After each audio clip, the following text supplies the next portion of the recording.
तो सभी को हरे कृष्णा राधे राधे। तो आप मैं इसका सेकंड पार्ट लेकर आने वाला हूँ, जिसमें ये वही चैनल है जो ये आक्षेप लगा रहा था कि भगवान श्री कृष्ण को ईश्वर बोला कैसे जाए, क्योंकि इनको कुछ कुछ चीज़ों में इन्होंने आक्षेप लगाया जिससे ये प्रमाणित करना चाहते हैं यहाँ से कि भगवान श्री कृष्ण ईश्वर नहीं है। तो मैं आपको अब वो सब श्लोक दिखाता हूँ। तो ये इनका ये देखते वीडियो क्या बोल रहे हैं। बात कर सकते हैं। तो भाई मोटी मोटी बात ये है, यहाँ पर क्या है, महाभारत को लेखक ने आधार बनाकर अपना एक पॉइंट ऑफ व्यू बताया है। बट जैसे कि हम सभी जानते हैं कि महाभारत जो है एक महाकाव्य है, तो उसमें लिखे गए जो भी बातें हैं वो एक कहानी के रूप में ही है, उससे ज़्यादा कुछ नहीं। महाभारत सभा पर्व के राजसूयारंभ पर्व अध्याय 14 के 67 श्लोक में कृष्ण ने स्वयं कहा है कि वह जरासंध के भय से ही पीड़ित होकर मथुरा को छोड़कर द्वारिकापुरी में चले गए थे। इससे सिद्ध होता है कि कृष्ण डरपोक व कायर थे, मानव नहीं थे, मतलब मानव थे, ईश्वर नहीं थे। ईश्वर डर के कारण अपना मूल स्थान छोड़कर अन्य स्थान पर नहीं जाता। यह कार्य डरपोक व्यक्ति ही कर सकता है। आपने देख लिया कि एक ऐसा आक्षेप लगा है जिसमें ऐसा लिखा हुआ है कि राजसूय आरंभ पर्व है, उसका अध्याय 14 का हमारा ये 67वां श्लोक।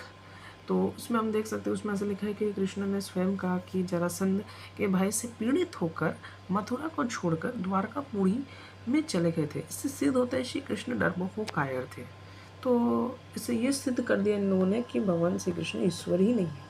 तो इन्होंने जो ये सिद्ध करने का जो कोशिश किया कि भगवान श्री कृष्ण ईश्वर ही नहीं है, तो इन्होंने डायरेक्ट यही सिद्ध कर दिया यहाँ से। तो हम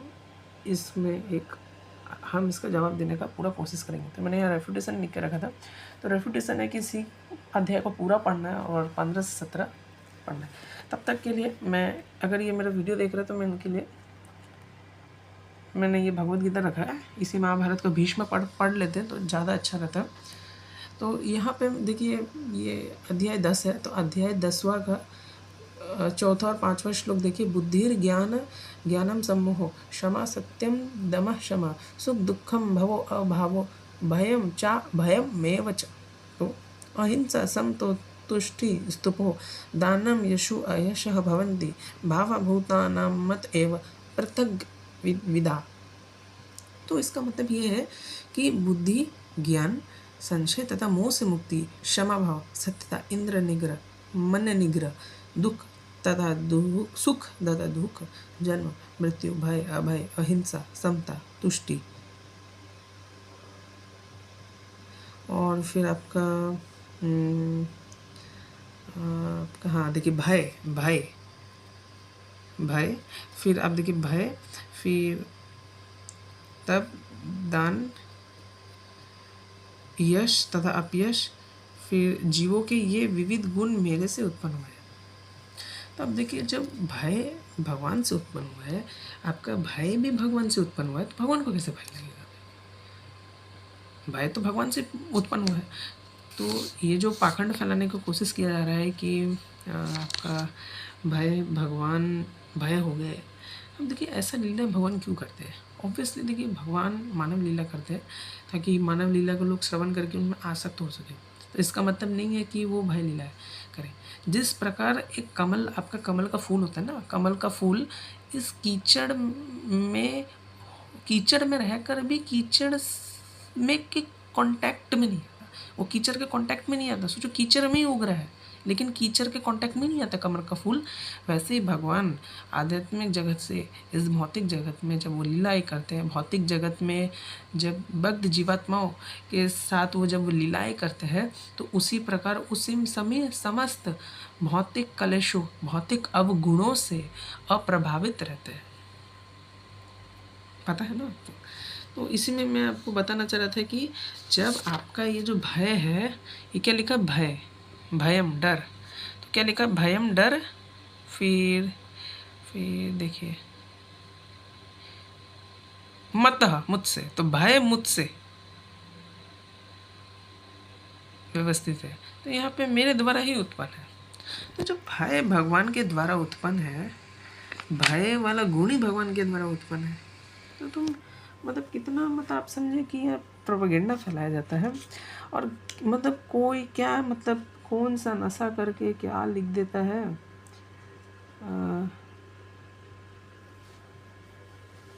देखिए यहाँ पे एक चीज़ कहा गया है कि भव जन्मा, अच्छा ठीक है, यहाँ देखिए यहाँ पे हम इस गीता का जो परपट है उसको पढ़ते हैं। इस प्रकार हर समय भय उत्पन्न, देखिए किंतु अन्य लोग भविष्य के विषय में कुछ नहीं जानते। अन्य लोग भविष्य के विषय में कुछ नहीं जानते। कहाँ पे था मैं आपका ये, हम उन्हें इसका कोई ज्ञान नहीं होता कि अगले जन्म में क्या होगा। फलस्वरूप वे निरंतर चिंताग्रस्त रहते हैं। यदि हम चिंता मुक्त होना चाहते हैं तो सर्वप्रथम उपाय यह है कि हम कृष्ण को जानें और कृष्ण भावना में निरंतर रहें। इस प्रकार समस्त भय से मुक्त रहेंगे। श्रीमद् भागवत में कहा गया है कि भयम द्वितीयो भी निवेशतः स्यात्। भय तो हमारे माया पाश में फंसे जाने से उत्पन्न होता है, किंतु जो माया के जाल से मुक्त और जो आश्वस्त है मतलब उनको भय नहीं होता। तो आप एक चीज़ ये मोटा मोटी मैं यही बोलना चाह रहा हूँ कि ये जो भय वाला जो गुण है, यहाँ पे भगवान स्वयं बोल रहे हैं कि भय जो है ये भयम डर मत मुझसे पृथक विधा भिन्न भिन्न प्रकार से व्यवस्थित, मतलब भय भगवान से निकला। यहाँ पे जब भगवान खुद कह रहे कि भय जो भय का जो भावना है वो भी भगवान से निकला है, तो भगवान कैसे डरेंगे? ये थोड़ा सोचना चाहिए। ये यही महाभारत में लिखा हुआ है, यही महाभारत में लिखा हुआ है, यही तो भीष्म पर्व में लिखा हुआ है ना। लेकिन तुमको अपना प्रोपेगेंडा फैलाना है। फिर मैं इसके बाद आपको एक और, जैसे मैं आपको एक और मैं आपको श्लोक दिखाना चाहता था अपना मैं चर्चा को आगे बढ़ाने के लिए। तो 1.11.36 दिखाना चाहता था मैं आपको। ठीक है, मैं आपको 1.11.36 दिखाना चाहता था।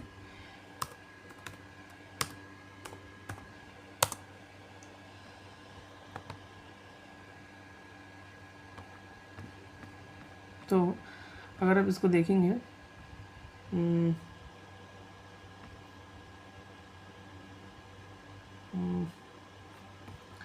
1.11, एक मिनट में रेफरेंस देख लूँगी।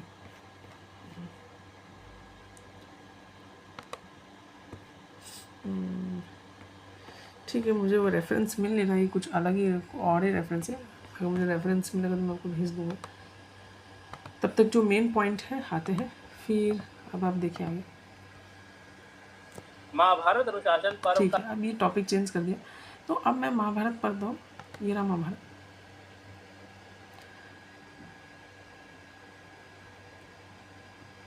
तो ये है, ये चैप्टर बोल रहे थे। तो इसका ना वो 67 श्लोक है, ठीक है।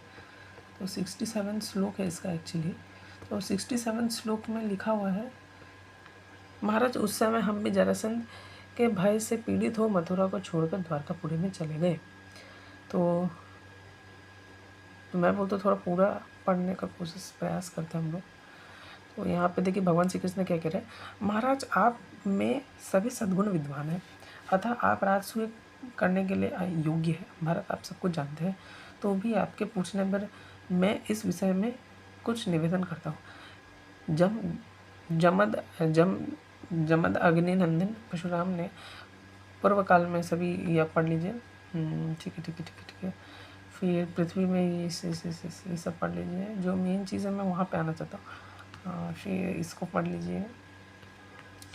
ये देखिए, जरासंध उन समस्त शत्रु कुलों की राजलक्ष्मी को लांघ कर राजाओं द्वारा सम्राट के पद पर अभिषिक्त हुआ और वह अपने बल पराक्रम में सब पर आक्रमण करके समस्त राजाओं का सिरमौर हो रहा था। जरासंध मध्य भूमि का उपभोग करते हुए समस्त राजाओं के में परस्पर फूट डालने की नीति को पसंद करता। इस समय वही सबसे प्रबल और उत्कृष्ट राजा, यह सारा जगत एकमात्र उसी के वंश में है। महाराज वह अपने राजनीतिज्ञ युक्तियों से इस समय सम्राट बन बैठा। राजन कहते हैं, प्रतापी राजा शिशुपाल सब प्रकार से जरासंध का आश्रय लेकर ही उसका प्रधान सेनापति हो गया। युधिष्ठिर माया युद्ध करने वाला महाबली करुष राज दंतवक्र भी जरासंध के सामने शिष्य के भांति हाथ जोड़कर खड़ा रहा। तो आप देखिए ये सब पढ़िए।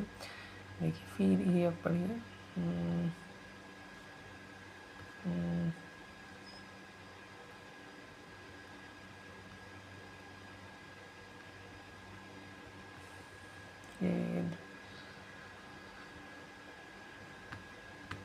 ये देखिए भोज वंशियों में 18 कुल जरासंध के भय से भागकर पश्चिम दिशा में रहने लगे।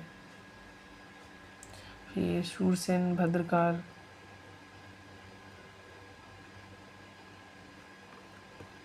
फिर आपका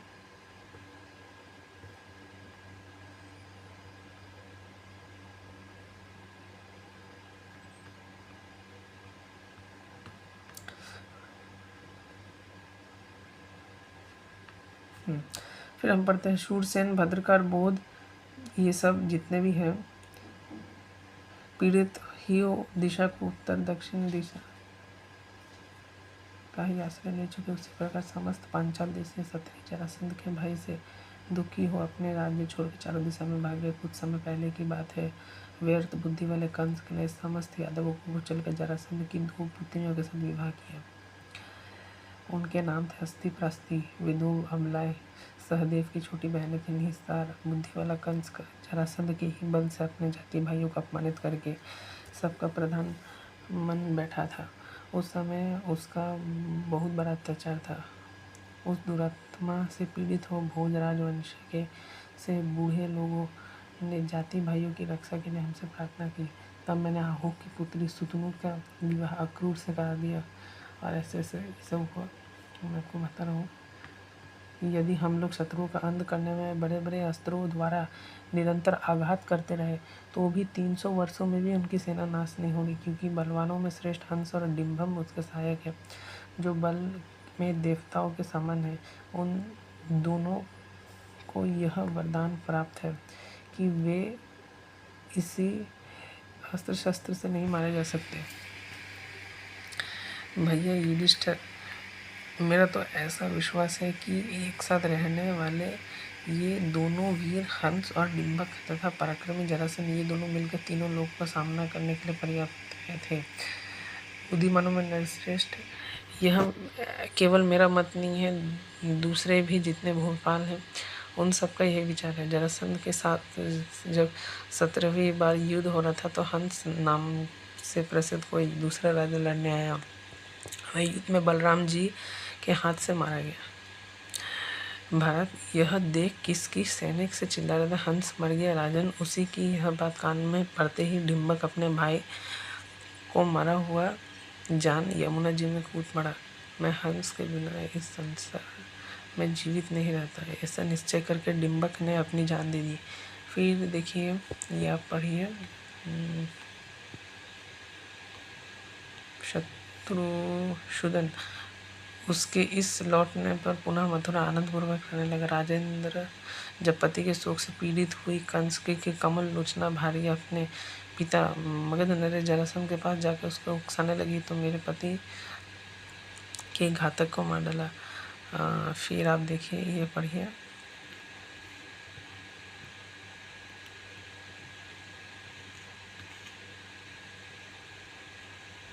फिर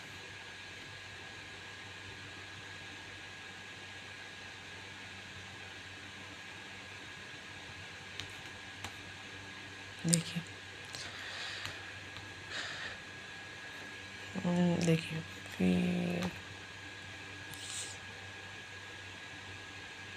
हमारे भाई के साथ ये सब जितने भी है। अब हम दूसरों का परिचय सुनिए। ये सब वे सब हो में सूढ़ीर था जो मध्य देश में विष्णु निवास करता था। वसुदेव उग्रसेन ये 7 मुख्य मंत्री थे।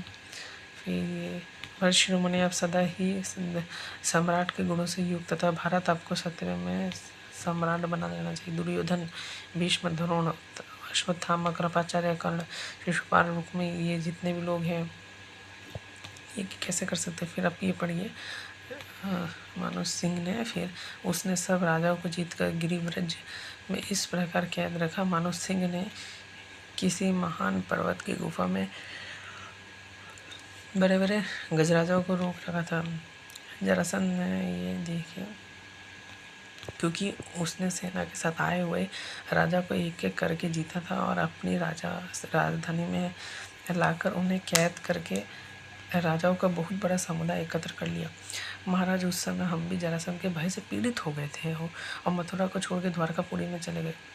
राजन, यदि आप इस यज्ञ को पूर्ण रूप से संपन्न करना चाहते हैं तो उन कैदी राजाओं को छोड़ने और जरासंध को मारने का प्रयत्न कीजिए। बुद्धिमानों में श्रेष्ठ कुरुनंदन, ऐसा किए बिना राजसूय यज्ञ का आयोजन पूर्ण रूप से सफल नहीं हो सकेगा। भरतश्रेष्ठ, आप जरासंध के वध का उपाय सोचिए। उसके जीत लिए जाने पर समस्त भूपालों की सेना पर विजय प्राप्त होगा। निष्पाप नरेश, मेरा यही मत है। फिर आप जैसा उचित समझे करें। ऐसी दशा में स्वयं हेतु युक्तियों द्वारा कुछ निश्चय करके मुझे बताएं। अब आप देखिए, पूरा पढ़ना चाहिए। श्री कृष्ण परम बुद्धिमान है। आपने जैसी बात कही वैसी दूसरे को नहीं कर सकता। इस पृथ्वी पर आपके सिवा संशयों को मिटाने वाला कोई नहीं है। तो देखते जानते थे हम भगवान लीला कर रहे हैं, वही यहाँ से कंफर्म हो जाता है। आजकल जो घर घर में राजा है और सभी अपने अपने प्रिय कार्य करते, परंतु वे सम्राट पद प्राप्त नहीं कर सकते, क्योंकि सम्राट की पदवी बड़ी कठिनाई से मिलती है। जो दूसरों के प्रभाव को जानता है वो अपनी प्रशंसा कैसे कर सकता है। दूसरों के साथ मुकाबला होने पर भी प्रशंसनीय बना रह जाए, उसी की सर्वत्र पूजा होती है।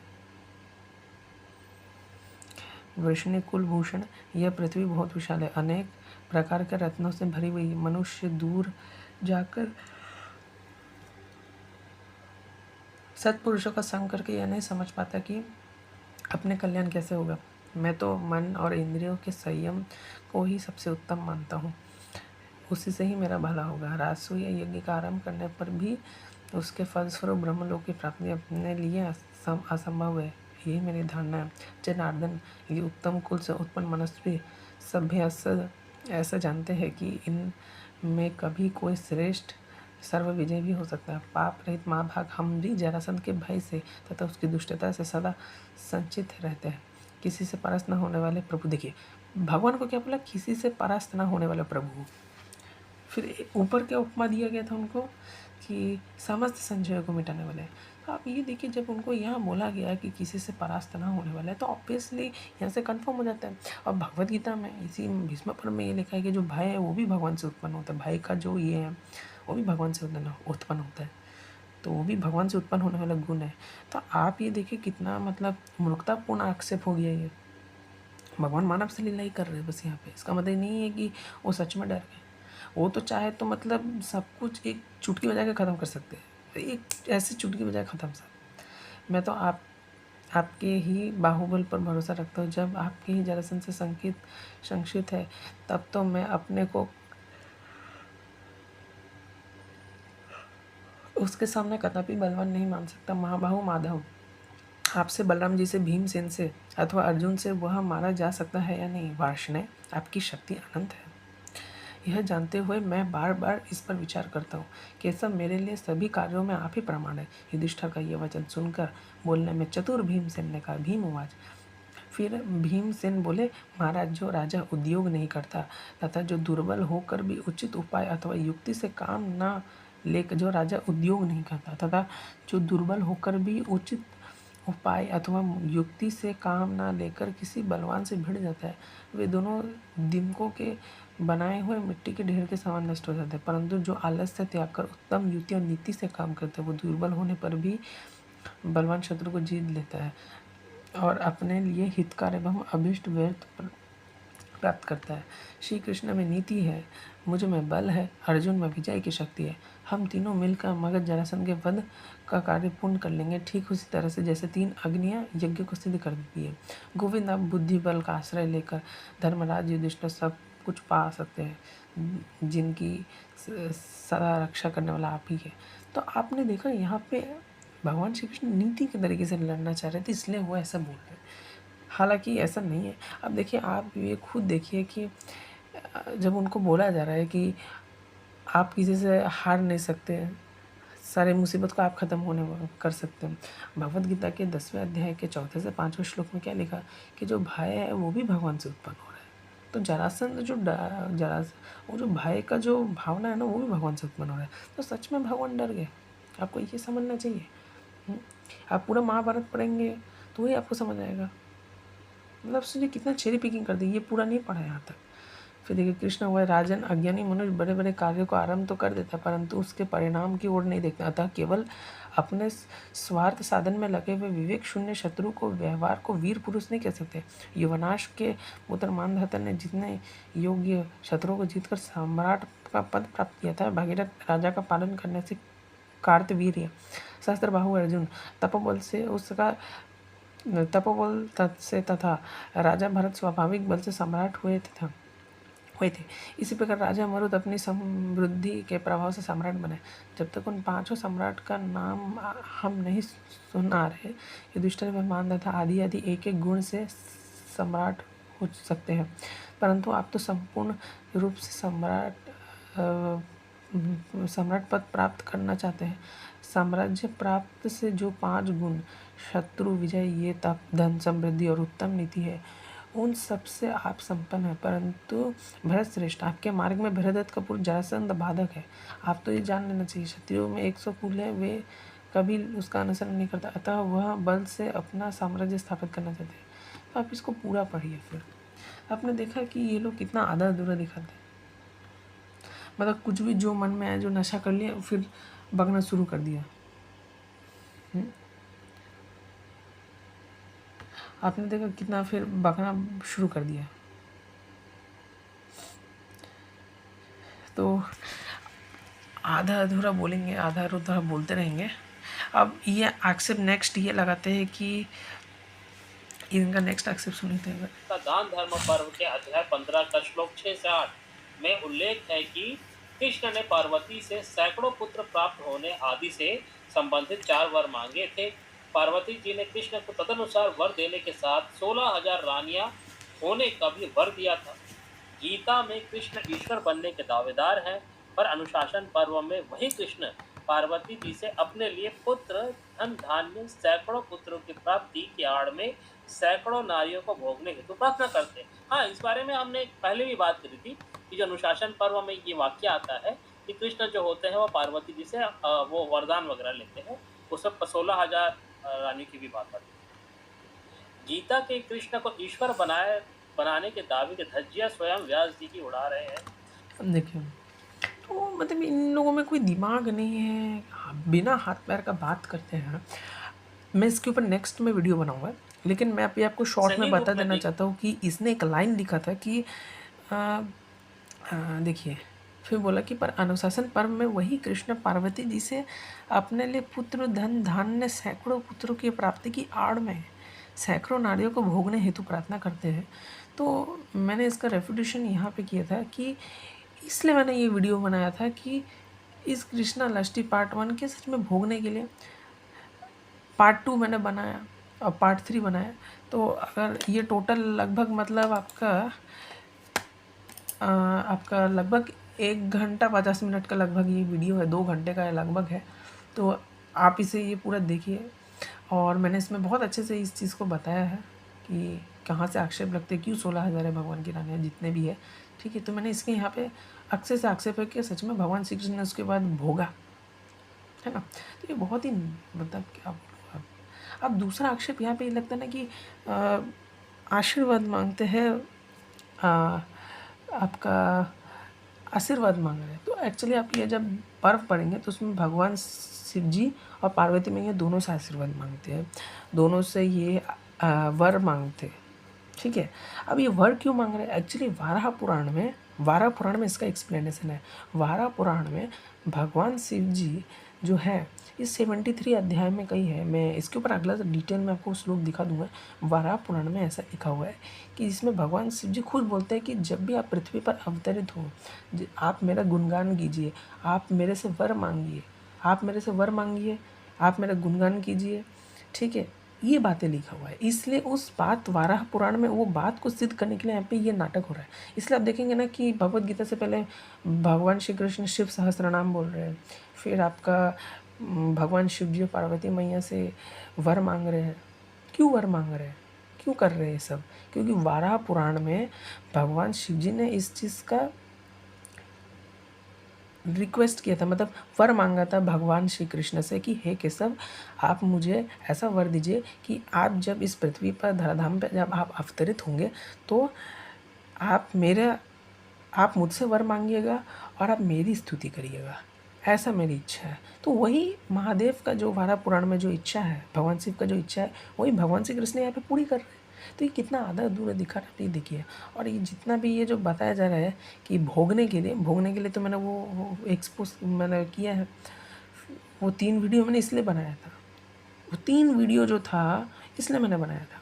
फिर गीता में कृष्ण को ईश्वर बनने का दावा कि धज्जियाँ स्वयं व्यास ही उड़ा रहे हैं। देखिए, धज्जियाँ नहीं, व्यास नहीं उड़ा रहे। अब आप देखिए कि ये जो हिंदू टेक्स्ट होते हैं, ये मतलब ऐसे क्यों लिखा है, इतना डाइवर्स क्यों है? ऑब्वियसली भगवान जब लीला करेंगे तो मानवों की तरह ही लीला करेंगे। अब इनका क्या है ना कि जैसे इनका क्या है कि इनको लगता है कि भगवान का मतलब एक ही जगह बस बैठा रहेगा, सब छू मंतर करके सब ख़त्म कर देगा एक ही बार में। तो ये एकदम गंवार तरीके से लोग सोचते हैं, ठीक है। इनको कोई ज्ञान नहीं है, अज्ञानी लोग हैं, ना भागवतम पढ़ा, ना विष्णु पुराण पढ़ा, ना कुछ पढ़ा है, ठीक है। तब तक सभी लोग मेरा ऐसे वीडियो देखते रहे, और ये इसका मैं अगला नेक्स्ट वीडियो में इसका रेफ्यूटेशन लाऊंगा। अभी के लिए मैंने शॉर्ट में बता दिया था, तब तक आप ये देखिए अच्छे से। तो आप लोग ये आप देख सकते हैं कि आप जब श्रीमद् भागवत पुराण का 50 और 51 चैप्टर पूरा पढ़ेंगे, देख लीजिए ये 51, ये 50। तो अगर आप ये चैप्टर को पूरा पढ़ेंगे तो आपको समझ आ जाएगा कि वास्तव में भगवान श्री कृष्ण जरासंध को क्यों उस समय नहीं मारे, क्यों वो युद्ध को छोड़ के भी चले गए थे, ठीक है। तो आपको यहाँ पे स्पेशली मुचुकुंद की कथा का याद आएगा। तो इसमें साफ साफ भगवान यहाँ पे आपको समझ आएगा कि भगवान ने ऐसा क्यों किया। एक्चुअली भगवान जैसे भगवान क्या कर रहे थे,